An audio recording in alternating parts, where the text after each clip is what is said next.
Le sport français est en train de se remettre en cause et surtout de poser les bases d'une mobilisation pour lutter contre les abus sexuels alors que les révélations, vous le savez, se sont succédées ces 3 dernières semaines. Une convention nationale est donc organisée aujourd'hui au siège du Comité national olympique et sportif français. Principales invités, les fédérations sportives. Et pour en parler, j'accueille sur ce plateau Ayodele Ikwessan. Bonjour. Bonjour. Je vous remercie beaucoup d'être là. Alors vous êtes sprinteuse internationale.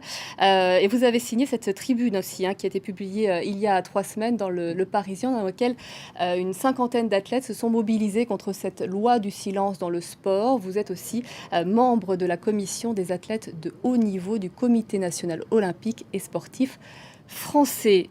Je le disais, donc aujourd'hui, cette grande réunion, cette convention nationale, quelle première base devait, selon vous, être posée aujourd'hui ? Je pense que la première base, c'était déjà de s'assurer de l'alignement de tous les acteurs du mouvement sportif.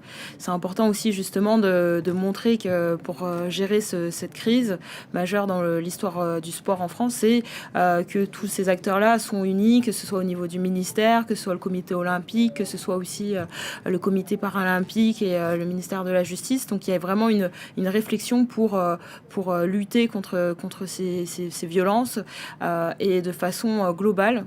Donc faire en sorte que du coup il y ait une espèce de convention, que les fédérations soient accompagnées. Il y a vraiment des réflexions sur à la fois la prévention, donc comment prévenir les cas d'abus sexuels, d'agressions sexuelles, et surtout aussi derrière comment aussi accompagner les victimes, et puis derrière aussi accompagner les fédérations pour mieux détecter les cas et pouvoir aussi d'une autre façon aussi pouvoir protéger les enfants lorsque l'on les dépose dans un club par un suivi, par un contrôle plus important des antécédents judiciaires. On a pu entendre la ministre des Sports, hein, je la cite, tout le monde reconnaît qu'on ne mesurait pas l'ampleur, le nombre de cas et la gravité. Comment cela est-ce possible ? Je pense que jusqu'à présent, la parole ne s'était pas libérée. En tout cas, on a eu peu de personnes qui en ont parlé. Et les personnes qui en avaient parlé il y a 30 ans en arrière n'ont pas été écoutées non plus. Donc c'est vrai qu'aujourd'hui, on est dans une période où c'est plus facile de s'exprimer. Et elles ont... Sarah Abitbol, par son livre, a fait preuve aussi d'un grand courage. Elle a ouvert en grand une porte, etc. Exactement. Et derrière, les médias aussi ont aidé à ce qu'on puisse prendre... conscience aussi de ce qu'elle a pu vivre et de la gravité de ce sujet. Mais comment se fait-il qu'il ait fallu qu'elle publie un livre, que les médias en parlent ? Ça veut dire qu'il y avait un dysfonctionnement énorme au sein notamment de la fédération.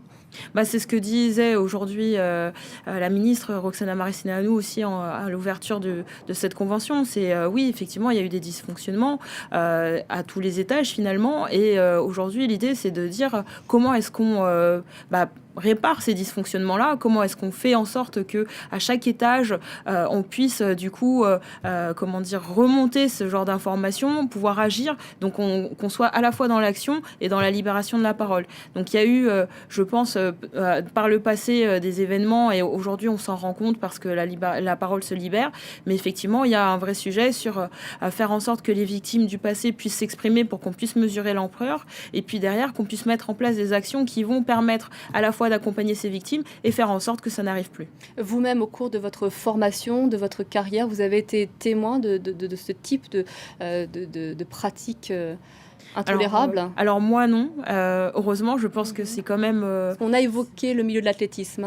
Oui, on a évoqué le milieu de l'athlétisme, mais je pense que tous les milieux sportifs sont concernés. Moi, je ne l'ai pas vécu personnellement, mais de ce qu'on entend, et là, avec le fait que les gens puissent s'exprimer sur le sujet, on se rend compte que il y a eu en fait des affaires dans le passé et qu'on n'était juste pas informés. Mais c'est vrai que on peut se poser la question de est-ce que j'ai côtoyé des collègues d'entraînement qui ont pu en vivre ces situations-là par un entraîneur ou par même des cadres fédéraux. Donc c'est vrai qu'il y a une vraie réflexion aujourd'hui sur comment est-ce qu'on gère ces problèmes-là, et il y a une volonté en tout cas par cette convention de montrer que c'est un sujet qui est pris très au sérieux par tout le mouvement sportif. Mais c'est vrai que c'est très difficile de libérer la parole dans le sport parce que c'est un milieu qui est extrêmement compétitif, et donc chaque athlète qui se met met à parler, c'est qu'il risque évidemment sa carrière. Or, ce sont des années de sacrifice pour lui. Exactement, mais c'est l'une des choses les plus difficiles, c'est-à-dire que jusqu'à présent, le fait de parler pouvait du coup porter des accusations sur un cadre, sur un entraîneur. Ça pouvait justement mettre en péril sa saison, sa carrière sportive. Donc c'est pour ça aussi que nous, athlètes de la commission des athlètes du CNOSF, on a demandé à ce qu'il y ait une création d'une cellule indépendante des fédérations pour justement permettre que les victimes puissent s'exprimer sans avoir peur. Et c'est vraiment important parce qu'on sait que dans une carrière d'un sportif, ce qui est très important, c'est de ramener aussi des médailles, surtout quand on fait du haut niveau, mais c'est de ramener des médailles, c'est d'être compétitif, c'est de pouvoir faire des sélections.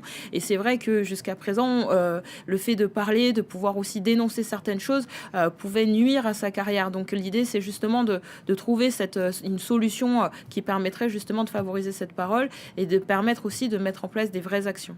On a évoqué tout à l'heure les fédérations. C'est vrai que c'est un système qui est assez particulier à la France. Est-ce que c'est un système qui génère ce type de dérive selon vous ? Je ne pense pas que ce soit un système qui génère ce type de dérives, dans le sens où ces dérives-là, on les retrouve dans plein d'autres milieux. Malheureusement, on pensait peut-être à tort que le sport était épargné en fait par ces affaires, et on se rend compte que non, le sport aussi est touché par ces affaires-là. Donc je ne pense pas que ce soit une question de... je pense qu'il y a effectivement des réflexions à avoir aujourd'hui au niveau de la gouvernance, et c'est vrai que la ministre, elle a entamé tout un travail sur la gouvernance du sport, la transformation du monde sportif français. Mais c'est vrai que je pense que c'est un ensemble. Il y a eu des problèmes par le passé. L'idée, c'est de savoir aujourd'hui, de mesurer l'ampleur de ces problèmes, de ces difficultés, et de voir dans quelle mesure en fait les améliorations, ou en tout cas les évolutions de la gouvernance, pourront répondre à ces problématiques. Ayodele Ekwesan, merci beaucoup d'être venu sur ce plateau nous en parler. Nous avons appris le